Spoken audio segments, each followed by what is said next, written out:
Ens trobem en el Lloret d'abans, en aquells anys sense turistes. Era l'any 1947. A davant d'Escarai Bernat, entre Esvano i sa Cadireta, existia el Xiringuito d'en Gual. Era un lloc emblemàtic, punt de trobada d'artistes.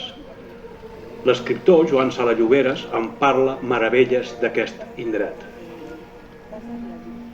El Xiringuito, uns anys després, i per culpa dels temporals, va desaparèixer. Però va quedar la seva figuera. Aquesta figuera centenària, que feia ombra al banc dels Sinofors, s'ha mort. Ens preguntem per què s'ha mort. Per ser massa vella? El canvi climàtic? O la intervenció humana? No ho sabrem mai.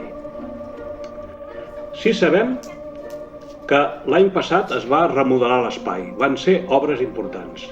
Es van tallar arbres per plantar-ne de nous. Van fer rases per passar el clavegueram. El factor humà ha precipitat la seva mort?